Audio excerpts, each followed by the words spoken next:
আসসালামু আলাইকুম। কেমন আছেন সবাই? আশা করি ভালো আছেন। আজকে বৃহস্পতিবার। আমার নতুন আরেকটা ব্লগে আপনাদের স্বাগত জানাই। সকাল থেকে আজকের ব্লগটা শুরু করেছি। এই যে দেখেন মেঘাচ্ছন্ন আকাশ। আমার খুবই পছন্দসই একটা আবহাওয়া। বড্ড ভালো লাগে। বৃষ্টি নামলে আরও ভালো লাগবে। তো কেমন আছেন আপনারা? এই সোশ্যাল নেটওয়ার্ক এমন একটা প্ল্যাটফর্ম, দেখা না হলেও কেমন সবার খবরাখবর নেওয়া যায়, কেমন আছে না আছে সেইটাও শোনা যায়, আবার কি করছে সেটাও জানা যায়, তাই না? এই ফেসবুকটা এসে বা এই সোশ্যাল নেটওয়ার্কটা এসে আমাদেরকে বড্ড সহজ করে দিয়েছে আমাদের জীবনধারাকে। আমরা বাসায় বসে কে কী করছি না করছি, বিশেষভাবে যারা ডেলি ব্লগ করে বা আপনার নিজেদের এক্সপেরিমেন্ট যারা এই সোশ্যাল নেটওয়ার্কে শেয়ার করে, তাদের কথা বলছি আর কি। আমার কথাই বলছি। আমি প্রত্যেক দিন কী করি না করি সেটা শেয়ার করার চেষ্টা করি। তো আগে এইভাবে করতাম। আগে যখন আমার আরেকটা পেজ ছিল, যে পেজটা আমার হ্যাকারের কবলে পড়েছে, সেই পেজটা যখন ছিল তখন প্রতিদিন ভিডিও বানাইতাম। কিন্তু তারপরে যে হ্যাক হওয়ার পরে মন মানসিকতা খুবই বিক্ষিপ্ত হয়ে গিয়েছিল, আর চাইনি বানাতে। তারপর অনেক দিন রেস্টের পরে আবার শুরু করেছি। এবার প্রত্যেক দিনই ব্লগ বানাচ্ছি, কি করছি না করছি সেটা শেয়ার করছি, বা আমি কি করি সাধারণত সেটা নিয়েও শেয়ার করছি, আমার অভিজ্ঞতাগুলো শেয়ার করছি। এইগুলো থেকেই যাবে, তাই না? আর আমিও আপনাদেরটা জানতে পারছি।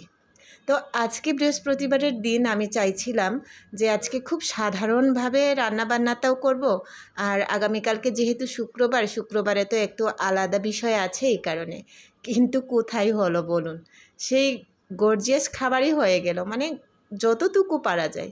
এই সকালবেলায় বাচ্চারা স্কুলে কলেজে যাবে, এই কারণে ওদের জন্যে বানালাম হচ্ছে ডাল দিয়ে, এই ডাল বেটে তারপর তার সাথে 2টা ডিম মিক্স করে একটা ডালের কি বলবো, এটাকে ডিম ভাজি বলবো না ডাল ভাজি বলবো, সেটা বুঝতে পারছি না। তো আজকে করেছিলাম একটু সকালবেলায় ডাল ভর্তা, আর এই যে ডাল দিয়ে ডিম দিয়ে ভাজা। এটা কিন্তু খাইতে বেশ ভালো লাগে। আমাদের ভালো লাগে আর কি, অনেকের হয়তো বা ভালো নাও লাগতে পারে, তাও বললাম যে আমাদের কাছে বেশ ভালো লাগে। তো এটা আমি করে নিয়েছি আজকে। আর এই যে ডাল ভর্তা হাতে মেখে চটকে ভর্তা বানাবো। আবার অনেকে দেখা যায় এভাবে চটকে ভর্তা বানানোটা একদম পছন্দ করেন না, কিন্তু আমার কাছে এই চটকে ভর্তা বানানোটাই ভালো লাগে। একটু চটকে বানিয়ে এটার সাথে কাঁচা সরিষার তেল ঢেলে খাইতে কিন্তু ভীষণ টেস্ট। তো আমি ভর্তাটা বানিয়ে নিয়েছি, আর এই যে ডিম ডাল ভাজা, এটাই আজকে সকালের খাবার। তো আজকে না বাজার ছিল না, মেয়েটাকে যে কলেজের বাসে উঠিয়ে দিতে গিয়েছিলাম, সেই সময় আমি বাজারটাও করে নিয়ে এসেছি।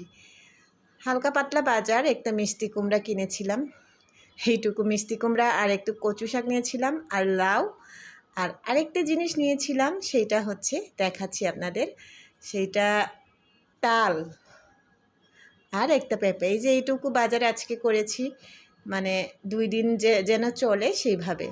তো এই বাজারগুলো নিয়ে এসে আমি এই তালটা প্রথমে ঘষে রসটা বের করে নিব। আজকে মন চাচ্ছিল যে একটু তালের বড়া খাবো, বা আজকে আরেকটা বিষয় চাচ্ছিলাম যে তালটাকে দিয়ে আজকে বিবিখানা পিঠা বানাবো। কিন্তু এমন পরিস্থিতি হলো যে বিবিখানা আর বানানো হলো না, তালের বড়াই বানিয়ে নিয়েছি। এই তাল ঘষার সিস্টেমটাও আমার কিন্তু অভিজ্ঞতা ছিল না। বাপের বাড়িতে তো কখনোই তাল ঘষার কাজ তো করিই নাই। বাসায় তাল যদিও বা অ্যাভেলেবেল তাল পাওয়া যাইতো, কিন্তু কিভাবে করতো সেটা কোনো দিন চোখেও পড়ে নাই। বিয়ের পর যখন শ্বশুর বাড়িতে গেলাম তখন এই তাল ঘষার অভিজ্ঞতাটা হলো। এখন বেশ পাকা গিন্নির মতোই তাল ঘষতেও পারি, আবার বানিয়ে খেতেও পারি। তো এই যে তাল ঘষা হয়ে গেছে। এবার এই যে ফ্রিজে রেখেছিলাম তো এই চালের গুঁড়াটা, তাই শক্ত হয়ে গেছে। তো এইটাকে একটু মাখি, তারপরে একটা ডো তৈরি করব। এখানে দিয়েছিলাম আমি ডিম দিয়েছিলাম 2টো, আর একটু দুধের গুঁড়াও দিয়েছিলাম, কিন্তু সেইগুলো না স্কিপ হয়ে গেছে, আপনাদের সাথে শেয়ার করতে পারলাম না। আর এই যে এইভাবে বড়া বেজে নিয়েছি। এই তালের কি গুণ আছে সেটা জানি না, কিন্তু গন্ধটা দারুণ। একদম গন্ধ শুনলে মাতাল হয়ে যাবার মতো উপক্রম হয়, একদম ড্রাই কেকের মতো হয়েছে জানেন। আর এই যে আজকে লাউ রান্না করব। একটা লাউ 50 টাকা দিয়ে একটা লাউ কিনে নিয়ে এসেছি। তো আজকের দিনের জন্য এই লাউটাই শুধু রান্না করব। আর রান্না করব হচ্ছে এই যে এটাকে ছোট রুই মাছ, নলা মাছ বলা হয় মেবি।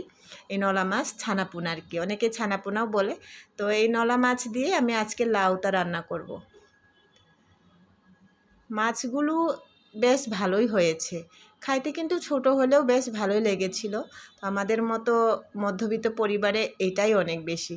আবার লাউয়ের যে খোসা সেটাও ফেলে দেয় না, সেটাও কিন্তু আমি রান্না করি।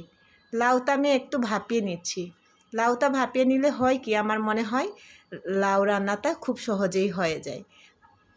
লাউটা ভাপিয়ে নিতে যতটুকু সময় লাগে ততটুকুতে আমি টুকিটাকি কাজগুলো সেরে নিচ্ছিলাম।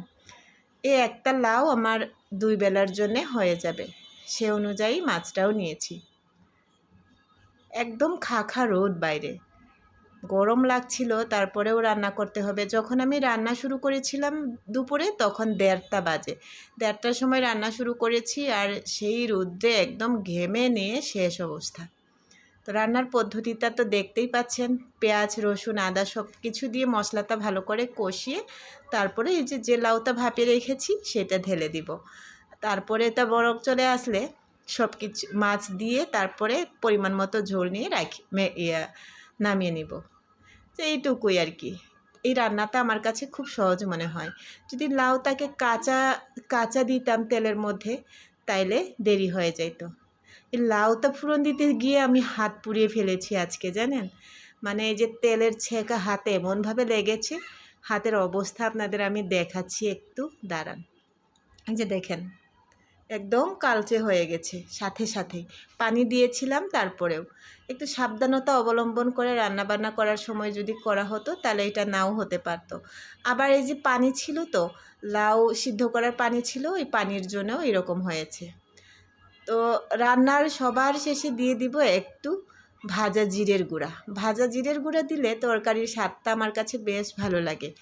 আর এটা উত্তরবঙ্গের মানুষরা খুব প্রচলিত, প্রত্যেকটা তরকারির শেষে ভাজা গুঁড়া দেওয়ার। তো আমিও এটা শিখে নিয়েছি শ্বশুরবাড়ি থেকে। রান্না কমপ্লিট। এবার এই যে লাউয়ের খোসাটাও ভাজি করে নিব একটু। এটা পেঁয়াজ রসুন বেশি দিব না, শুধু একটু কালো জিরা দিলাম, আর যে পেঁয়াজ আছে অল্প একটু পেঁয়াজ দিব, আর হচ্ছে ভাজা মরিচ আছে সেই মরিচটাই দিয়ে দেব। আজকেও কাঁচামরিচ আনতে পারিনি, ভুলে গিয়েছিলাম। আজকে ভেবেছিলাম যে কাঁচামরিচ নিয়েই আসব, কিন্তু যখন গেলাম বাজারে তখন আর কাঁচামরিচ আনার কি হয়নি। এই যে আমার রান্না কমপ্লিট। আজকে রান্নায় মাছ, লাউ আর লাউয়ের খোসা, এটাই দুপুরের আয়োজন। তারপর এই যে রান্নাঘরের অবস্থা দেখেন, রান্নাবান্নার পরে বড্ড গোছালো হয়ে থাকে। এইগুলাকে পরিষ্কার করে রান্নাঘরটা গুছিয়ে তারপরে আমার কাজটা শেষ। যে গুছিয়ে নিয়েছি, সব কিছুই এলোমেলো করা ছিল, একদম পরিষ্কার করে গুছিয়ে নিয়েছি। রান্নাবান্না শেষ, এবার ওদের খাইতেও দিয়ে দিব, আর হচ্ছে আমি গোসল করতে যাব। এবার আমার কাজটা এই পর্যন্তই কমপ্লিট আজকের মতো। আবার রাত্রে যদি খাবারটা গরম করতে হয়, এমনিতে গরমকাল, খাবারটা না হয় গরম নাও করতে পারি। তো এই পর্যন্তই আজকে।